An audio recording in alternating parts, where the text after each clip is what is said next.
Dzīve nevienmēr ir viegla, un reizēm tā liek mums noliekties zem smaguma, kas šķiet neizturams.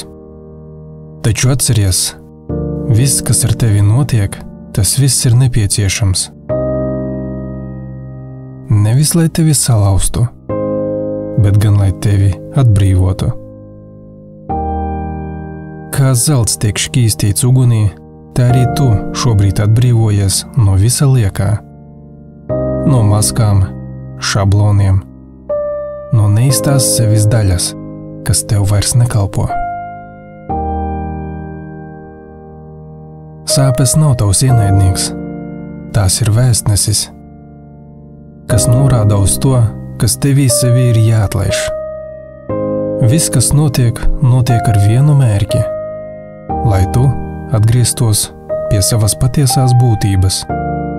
Dzīves grūtības nav sots. Tās ir instruments, kas palīdz tev nojaukt tās sienas, kuras pats esi uzcēlis. Bailes, aizspriedumus, viltus lomas. Tikai tad, kad tās sabrūk, tu vari ieraudzīt savu patieso gaismu. Kāpēc mēs baidāmies no zaudējumiem? Jo mēs piekiramies tam, kas patiesībā nekad nav bijis mūsējais. Status, viedokļi, maskas. Tas viss ir ilūzija. Grūtie brīži atnāk, lai tu to saprastu un atlaistu. Tikai tad, kad ļaujies atbrīvošanai, tu patiesi sāc dzīvot. Jā, šis ceļš nav viegls. Atbrīvoties no vecā nozīmē arī piedzīvot zaudējumu sāpes. Bet padomā, vai tad čūska var augt, nepametot savu veco ādu? Vai mākslinieks var radīt meistardarbu, nesākot ar tukšu audeklu? Dzīves vētras tevi neizposta, tās notīra visu, kas tev vairs nav vajadzīgs.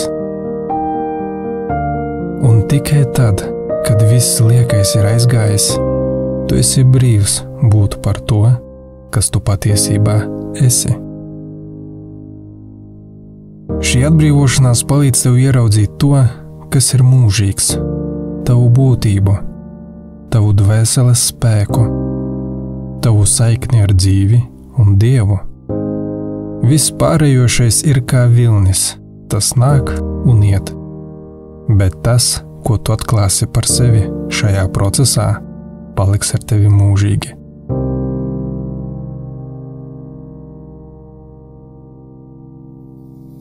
Tāpēc neskaties uz grūtībām ar bailēm vai pretestību.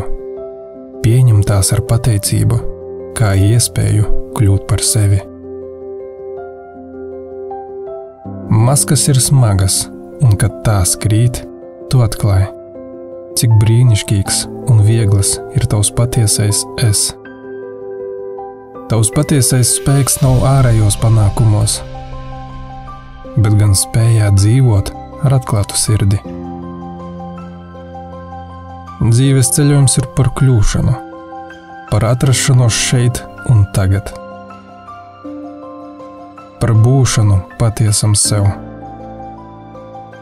Tāpēc ej šo ceļu ar paceltu galvu. Grūtības nav tavs gals, tas ir sākums tavai brīvībai.